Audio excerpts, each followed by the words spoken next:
Hi, I'm Rosemary Costello, Chair of the Board of Trustees of Wellspring. On behalf of the board, welcome to our first virtual event.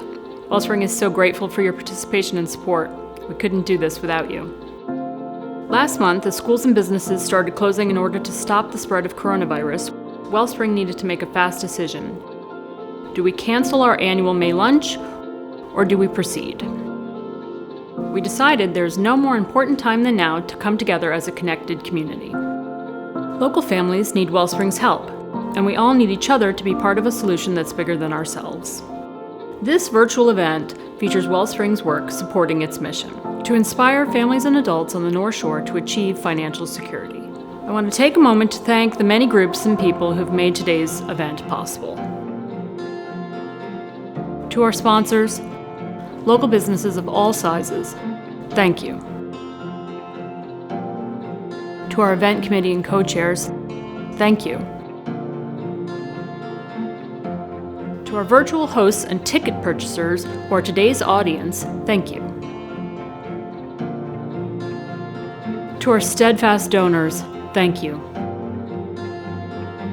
To the staff development team, who put in so many hours with deep commitment and flexibility, thank you. To our program participants and program volunteers, we are here because of you, thank you.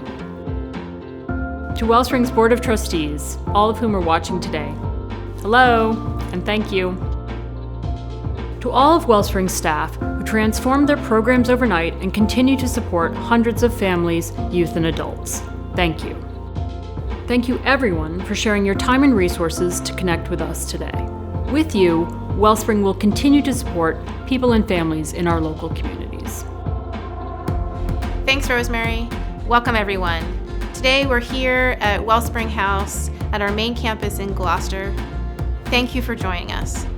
We had to decide this year whether to continue with our regular tradition. For years and years we've been together the first Monday in May, and I felt very strongly this year that we should continue to be together, especially now more than ever when we have to be apart. This is an opportunity for us to connect and come together and celebrate what we have. It's also a chance for me and the team here at Wellspring to share with you how important this work is. Wellspring's purpose is to make sure that families in our region are financially secure, and now more than ever, we are doing this. During today's event, you will see there will be a couple of opportunities to give. For folks who are guests of other people, you can still give today, right now, here. If you've already made a gift and you're inspired to give again, a dollar amount of any size really matters. So you'll see there's going to be a link right here, and there'll be a QR code up here.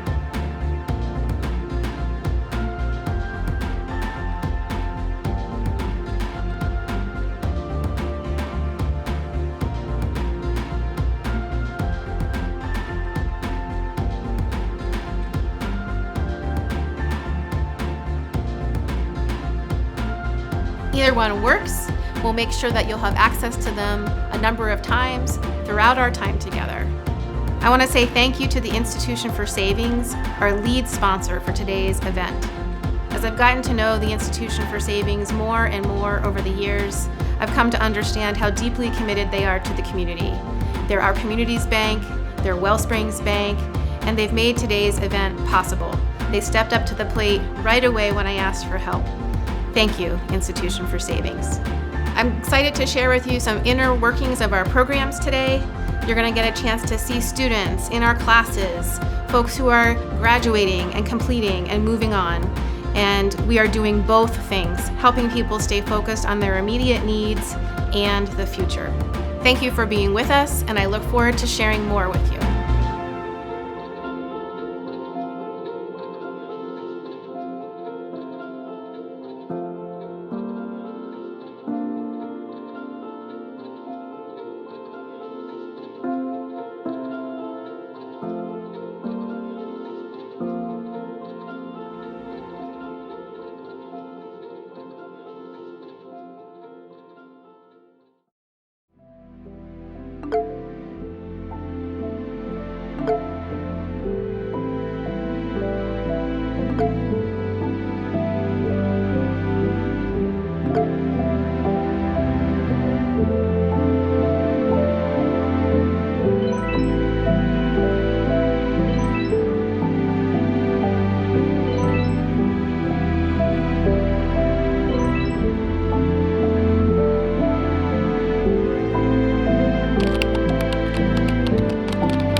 Okay, and thanks to Susan, I have a sticky note right over my camera with a smiley face that reminds me to look up there and smile.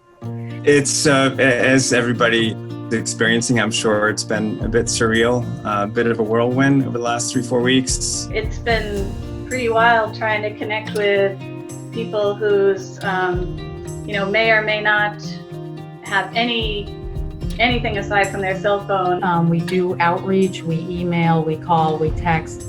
We have been working at contacting over 90 people through the ESOL. Their hard work, her and Audrey, you could also unmute if you want to add in anything, has been just unbelievable.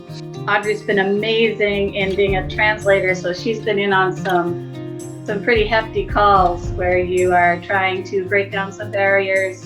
Getting people information about food, reaching out to Melissa Diamond as necessary to kind of bounce ideas off of. Make it clear that we actually do want to know how you're doing. If you are having trouble, with getting enough food, or if you're panicked about your rent, or you're absolutely panicked and you won't even go outside to pick up the free lunches for your children. Some of these students are just hunkered down and so afraid. We do have 5 families in the shelter currently, and we stay in touch with them every day, making sure that they have what they need. I started last week gathering the groceries from the Open Door Food Pantry for each family. It's actually really generous. There's a lot of food that they give for even just a 2-person family. To make sure that they know that they're with us, even if they're not in academic classes with us, and to support them in any way that we can. So with that, I just want to give a really big shout out to Margaret and to Dave Perkins, to Melissa Diamond, just for allowing us to loan out the computers. It took quite a bit of prep from Dave to get them all ready to go. It's been a lot of fun helping folks get working remotely, getting set up with their laptops. A lot of more personalized, individualized teaching and a little bit of asynchronous teaching went on, and then lots and lots of Zoom meetings. There was a whole different level of connection that took place that normally wouldn't have taken place. I think we're really proud of our students. They really, in very difficult circumstances where they lost their childcare, where they're often Wi-Fi and access to technology issues and just a lot of upheaval, they really pulled through. This morning with our graduation, it was amazing. I think every day is different. Every day has a different challenge, but everybody has been so awesome as always, and just stepping up to the challenge that we have. And for some of these students, we really have been their anchor, and a number of them had mentioned to me this week that they were very nervous about this coming to an end, and I reassured them, as Gina did at the end today, that we're not disappearing, that we're here for them. And then we also help collaborate with One Family Scholars to refer students who would be receiving some coaching and some rather significant money towards tuition, as well as some stipends. She said, I never believed that there were people out in the world that truly cared about other people. I thought that was just something that people said. Being involved with Wellspring, I know it's true. And I've never seen so many people that truly care from the heart. I think that we exude that for a lot of people that have not had that in their lives. This conversation, this meeting is a really good example of all of the reasons why what we do is essential. How essential Debbie is, how essential Kathy is, everyone behind the scene, that, however many people cited Dave's name in, making their work possible. Go team, and go bigger team in Wellspring House. Yay. I'm just so proud of everybody. Thanks for calling in. Be well. Bye. So as I've had a chance to talk with people in recent weeks, people are asking, what is Wellspring doing? What is it like? And we are doing the work that we've always done, but in a more immediate way. So one of the things I love about working at Wellspring is we are nimble and we are flexible, and the staff is ready to shift gears as we need to. So a career advisor is still focusing on employment and job support, but perhaps instead of focusing on 6 months from now, we're talking about the fact that someone was just laid off. and what are they going to do about it. We have folks who are planning to enroll in college and certificate programs in September. They want to do this, and so we've had to do things like move our classes online. That means helping someone who may not have a computer at home have a computer. We literally had laptop drop-offs through the driver's side window in a parking lot so we could get computers to people safely in the middle of social distancing. We've helped folks get connected with Xfinity hotspots so they can get online, and changed our course schedule so people can be in class even when they're home with their kids. And we don't want the pandemic to be the thing that derails everything else. So we're focused on immediate needs and future goals.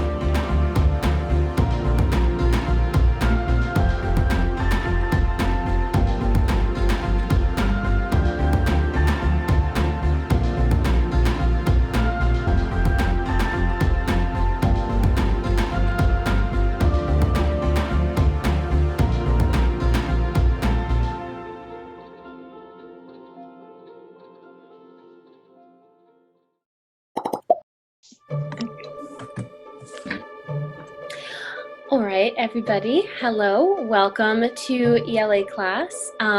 This is only our third online ELA class, and I wanted to take a minute and just check in with you guys and see how everything is going as far as online classes and how you feel this compares to our experience in class.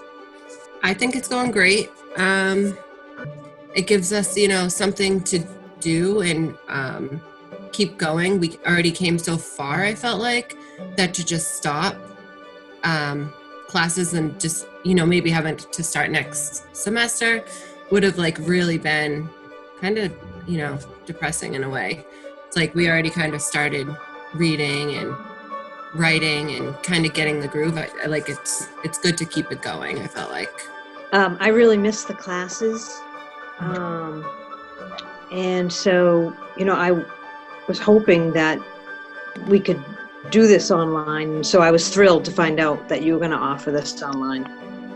Good, I'm so glad. So reading has really, because I've been catching up on the book and everything, so reading has really been filling the gaps for me. So for me, it has given me the opportunity to have the experience on online classes because I never had it before. So I like it. It keeps me going, my mind fresh, and keeps me in touch with my classmates. Yeah. So I like it. It's good. Yeah, I know Wellspring was really helpful and got some people computers, which I think was really generous of them, and it made it accessible for everybody, and I feel like that has helped me see all of you, which makes me really happy.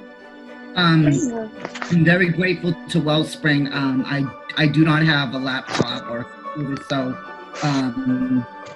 through Andy and Margaret, I was able to get one and communicate, on the online classes and keep connected. And I'm so grateful to Wellspring. I am missing the classroom, but this is just as great. I'm going to say just as good. It's just as great because I get to see my classmates and my teacher and Margaret. Hi, everybody. And, it's a wonderful thing, and like I said, I'm very grateful. Thank you. Okay. Let us all turn to page 137 where chapter 7 starts. It goes all the way up to page 185, and there are lots of questions that I would like to ask you about it, but I want to start off with a question about the transition from Paul's life at the front to Paul's life on leave, because really the bulk of this chapter plot-wise is about that transition. So I felt like he really started feeling like he wasn't really a soldier. Like he just wanted to be in civilian clothes, but then when he got in the civilian clothes, he still felt like he just couldn't get comfortable. He was never comfortable. Yeah. There's a big difference between what he wants depending on where he is. And it really shows, it enhances this feeling of displacement. He doesn't actually know who he is or what he wants to be or who he relates to. He's kind of in no man's land, both literally and figuratively. Yeah. Who doesn't ask him any questions about the war? His mother. Right. Why? He didn't want to Probably hear. for the best. She knows. She knows deep down the terrible experience he's had. Right. Yeah. I think his mother can also read that he's not a kid anymore. That something's really changed her son. He really relates to her and feels like she understands. I mean, she's going through her own inner turmoil. She's dying of cancer while he's at the front. And he doesn't ask her about the cancer, and she doesn't ask him about the war. And they sit in silence together, and somehow that's when they both feel the most comfortable. That sometimes that's the best way for things to be. The most communication happens in moments where you don't have to speak at all. And that's happening again here for Paul and his mother. Are there any differences as we get towards the end of this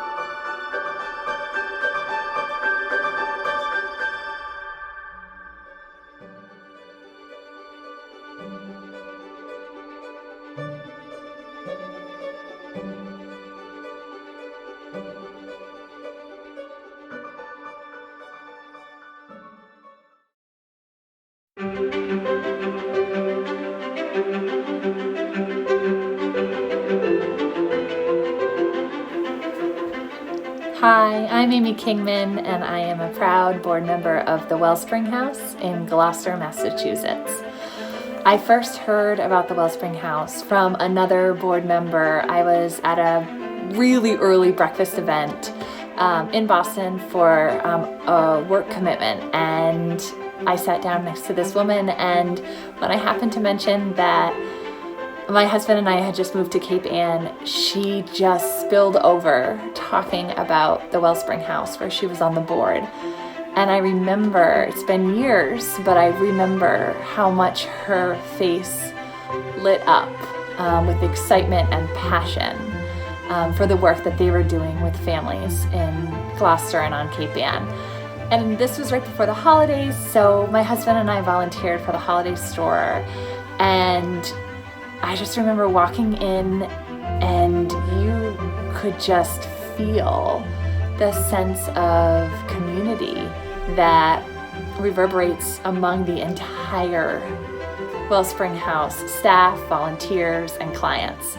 So we watched as clients were matched with volunteers, and together they shopped for those clients' children and got to know who the clients were and what their kids were like. And there was just this level of incredible collaboration and humanity and how the entire experience was. And it just reminded me that not only are there organizations like Wellspring out there that are doing really smart, strategic work and that are really well run, but that speak to my heart because it's a place where everybody can find a sense of belonging and community. So it's that feeling that keeps me coming back to the Wellspring House.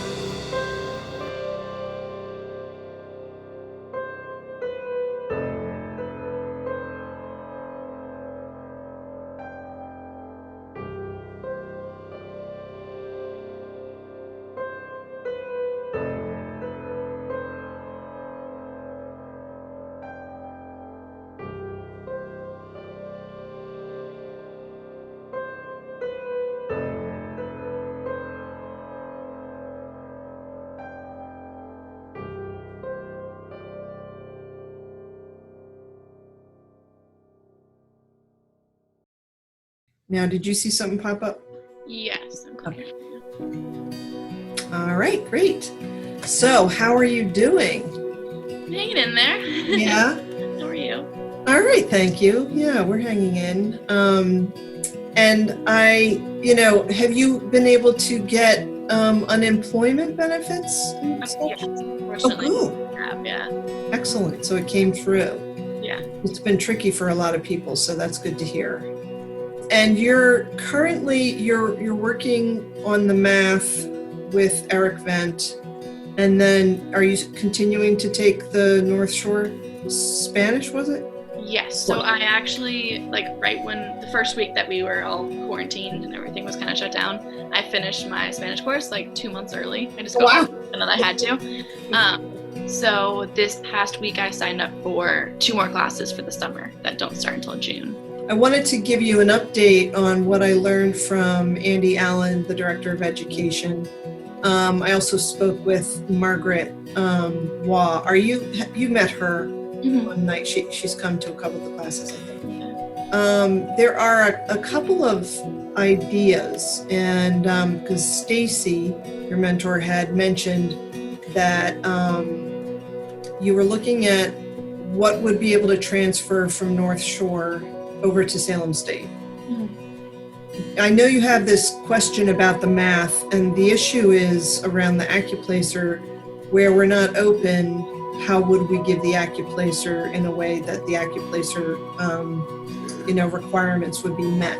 If you can get your cumulative GPA for your high school, and if it were, I think, 2.75 or something and above in math, you may not even have to take the AccuPlacer.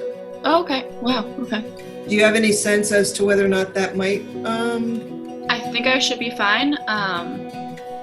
Because I believe, I graduated with above that, so I think I should be fine. And then that can also help determine what that next step is. And you're good with, you have all the resources you need in terms of like food and things like that. You're good with all that. Okay, good. It's a little tricky times getting stuff, so. Alrighty, I think I'm all set. Okay, good. Thanks so much. Thanks so much. All right, we'll talk soon. All right, sounds good. Bye.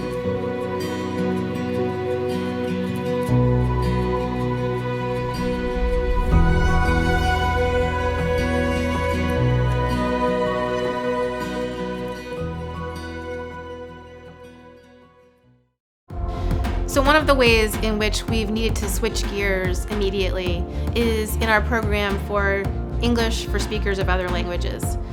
Wellspring is one of the main providers of English tutoring and English classes for folks who've been in the U.S., coming to the U.S. recently.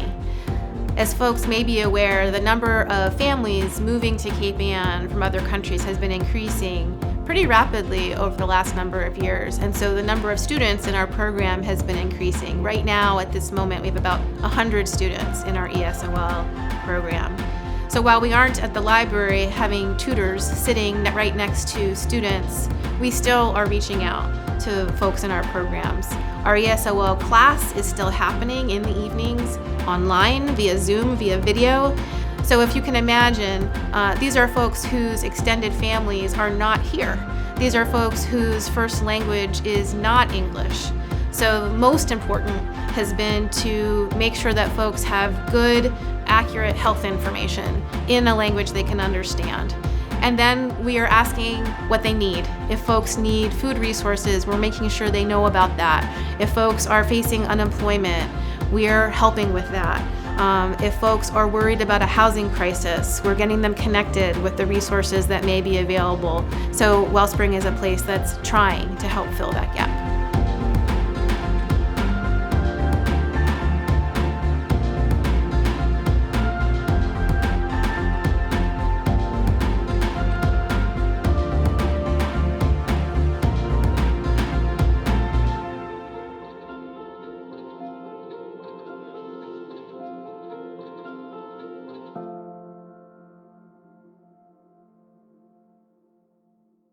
My name is Yasser Youssef. I'm from Egypt. I speak Arabic and now in English. I came to US in June 2015, 5 years ago. My English was almost zero. I worked in 7-Eleven, just like hand work first. After a while, I returned to cashier. When I started cashier, people ask me pretend like cigarette.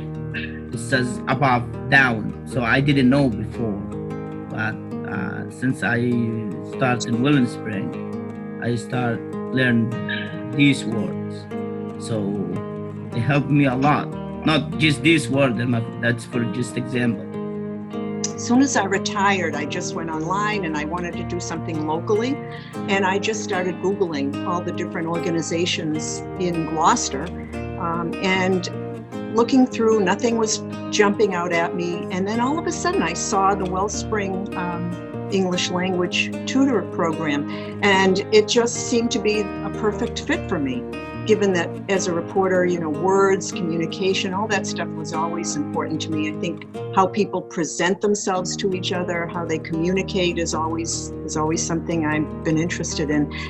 So that seemed to do it. And I think I just made a phone call, probably spoke with you, and then came into the library and was paired up with Yasser. I think my first feeling was I wasn't sure I was qualified. I mean, speaking English doesn't necessarily make you equipped to teach it. You can do something and not know how to teach it. And then I think meeting Yasser, it became much clearer as to how we would proceed, because Yasser is just so motivated. I don't know, is that a good word, motivated? Do we know that one? Yeah. He's so energetic, so eager to learn the language. And so he would give me the evening's agenda sometimes.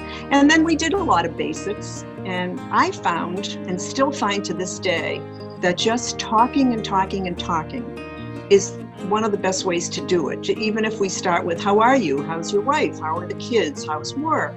How's your mother? How's everything?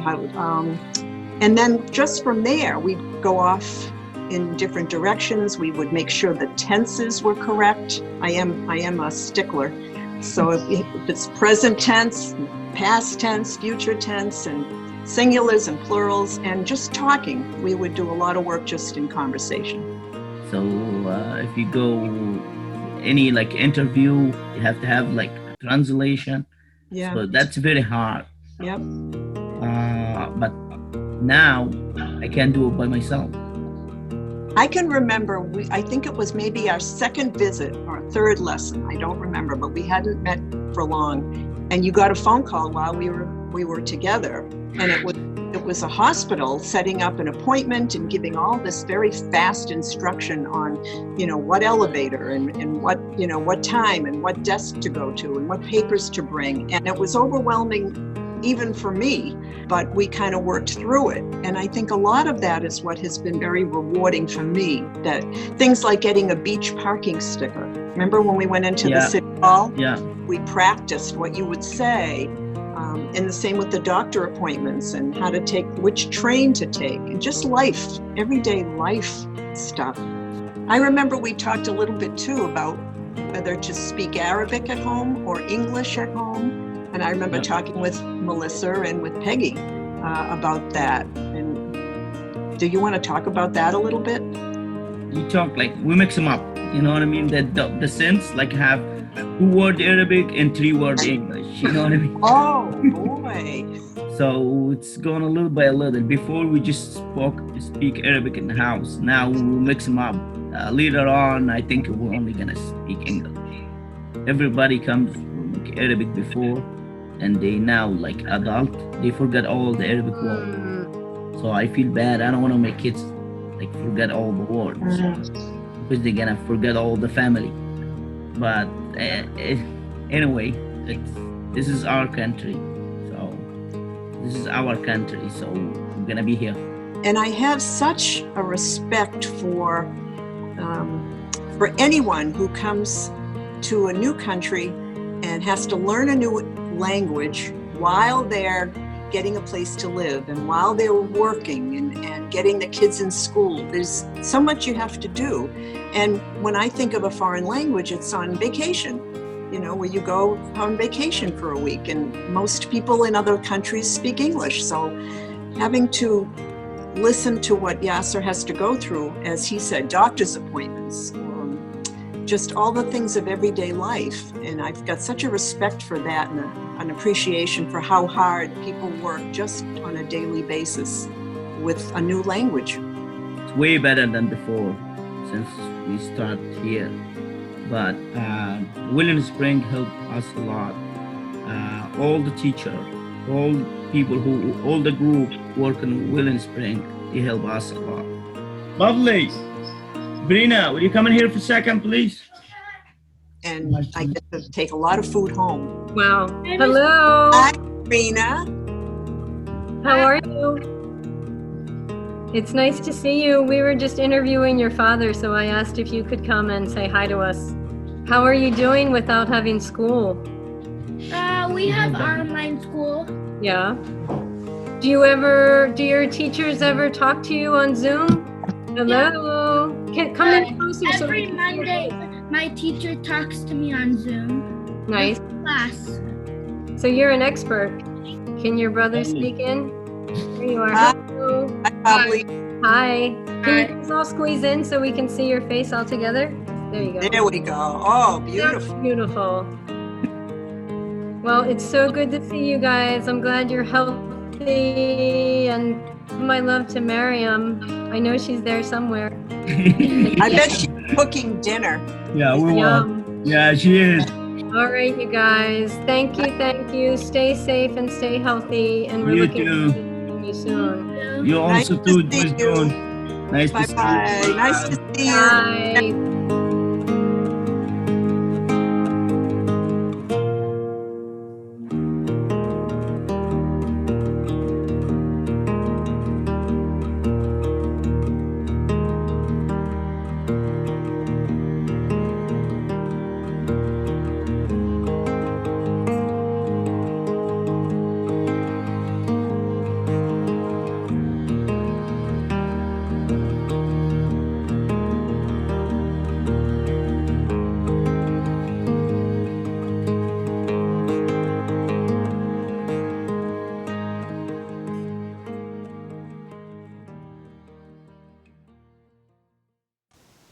Hello, I'm Patricia Fayho, and I'm proud to support Wellspring House as a board member and friend.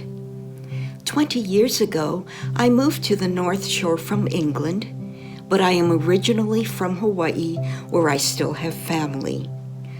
One of the common phrases heard in Hawaii is to talk story, and that is to share stories and memories as a way of connecting with and valuing other individuals. One of my favorite Wellspring memories is of the 2015 luncheon, where I was one of the honorees and received a lovely silver pin which I wear proudly. But most memorable and inspiring were the stories of women whose lives had been changed through emergency shelter, access to affordable housing, through their classes in adult education and ESL, and also through the counseling and support that they received.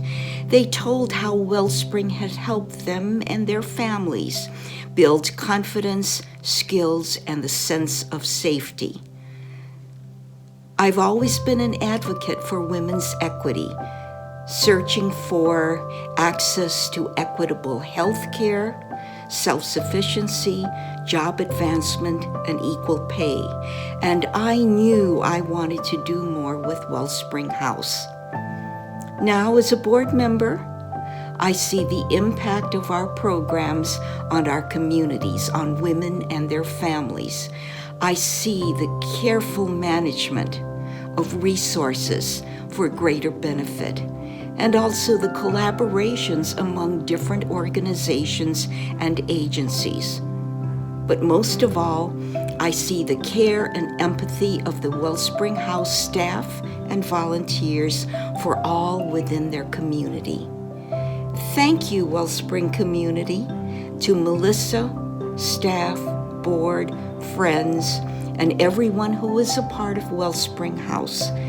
Thank you for believing that every person is important and deserves an equal chance for success.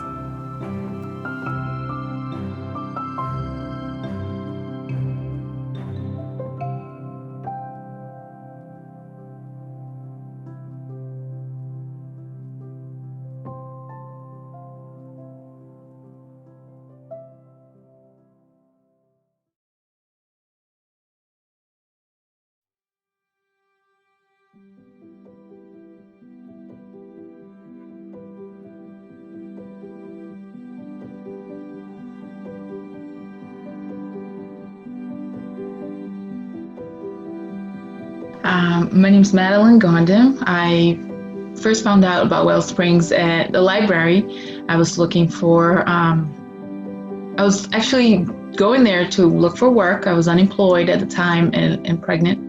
And I saw a flyer on the wall, and I was also in need of some math classes in order to score higher on my math AccuPlacer. So I grabbed the flyer, I called the number, and I met with Lisa and got enrolled in the Wellspring free math class. And I met with Jane, the instructor that I had. She was wonderful. She was just nothing but wonderful, like a very genuine, honest, kind person. I was, able to take the free class that I needed. And on top of that, I was able to find resources that I had no idea were available, that I had no clue were there for people like me that needed and wanted to pursue school and keep going and didn't have the way of getting those classes paid for. I earned twice grants for, computer, books, money to pay utilities. As a single mother, it was no such thing as go to school and pay your bills later.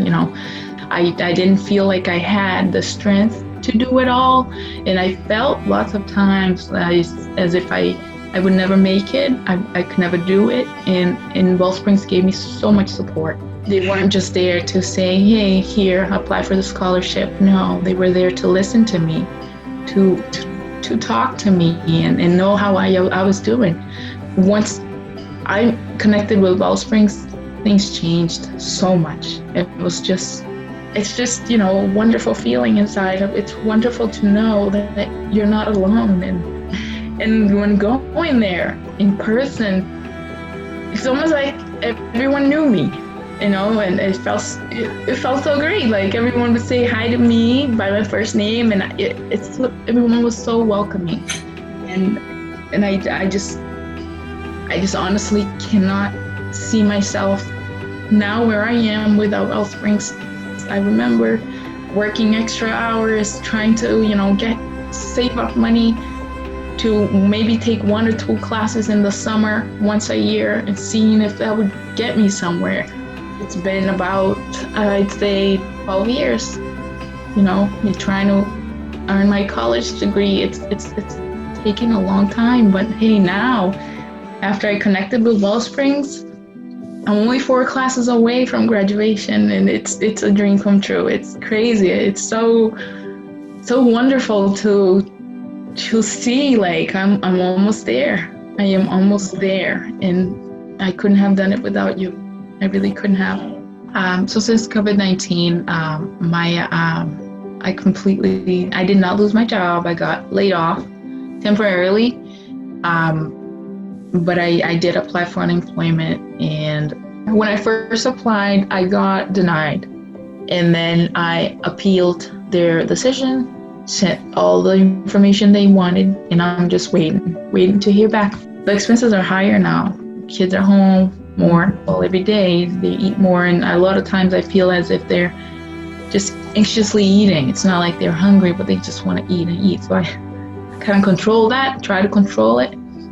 But when we run out of food stamps, I thank God get food from the open door. It's affecting me, I feel, more emotionally than anything. I try not to, but I watch the news every day. And just hearing the numbers of deaths going up, it's very sad. I hope that this soon will be over. That soon at least we'll get a cure for this, and the virus won't be killing any more people. And knowing how painful it was to lose my mom, it just brings me to tears, because I was by my mom's side when she left, when she passed away. And I think, these people aren't there. They can't say goodbye. It's much worse.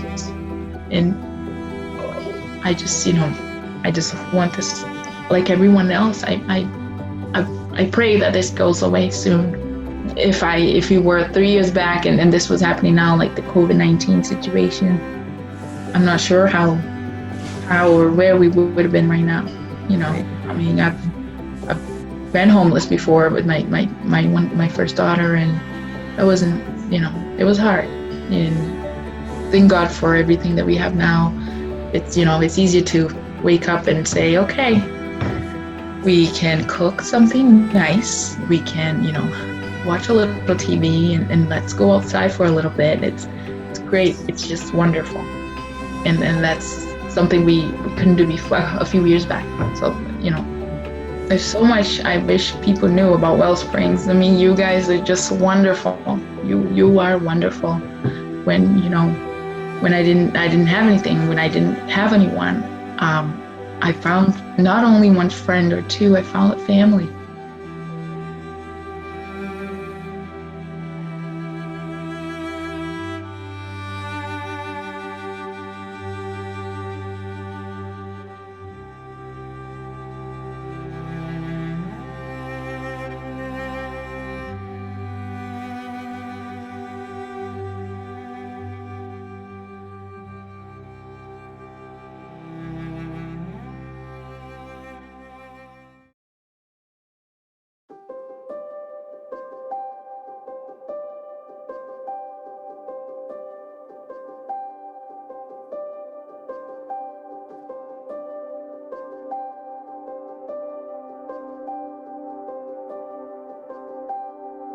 Hello, Wellspring friends and family. Greetings from Austin, Texas, where I'm sheltering in place with my daughter Julie, my son-in-law Jim, and my granddaughter Wendy. When I first learned that Wellspring was going to honor me at the luncheon this year, I was amazed and humbled.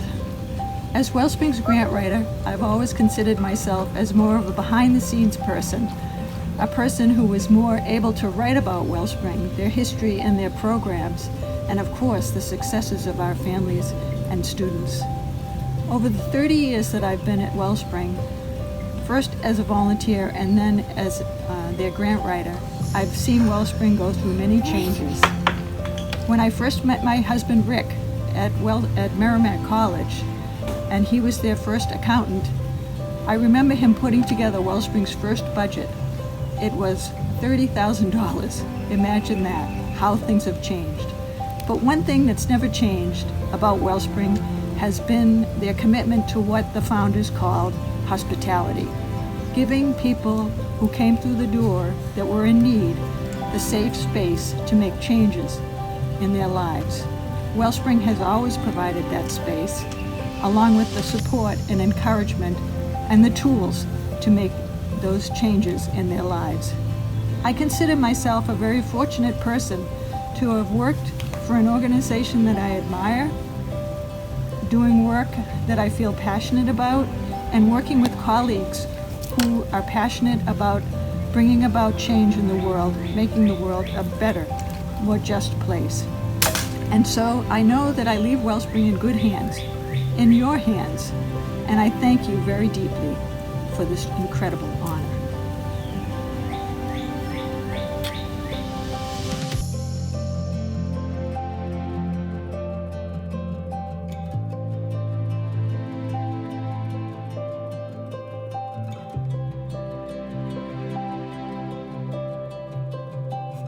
Before we say goodbye today, I want to remind all of us to take a moment to reach out to the people in our lives, to care for them, to hear from them, to stay connected. At the end of the day, we all know that's what's most important. Thank you for being with us. I'm signing off, and I look forward to seeing you in person soon. Hey friends, miss you. Hope you're all well, and hope you stay safe together. Thanks for all you do for Wellspring. Hi everyone. Take care, stay healthy. Our hearts are full of gratitude. Thank you for your support. Thank you for your kindness. Thanks for all you do.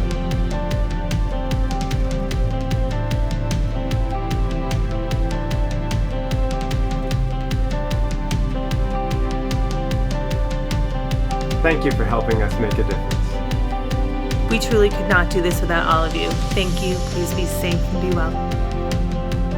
Thank you. Thanks so much for all your support.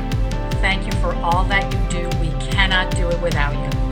We miss being with all of you today. Thank you for supporting our work. Thank you for supporting Wellspring, its participants, and the greater Cape Ann community. We couldn't do it without you. Thank you.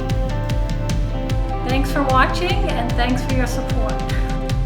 Please know many lives have been changed because of your generous support. Thank you. Thank you.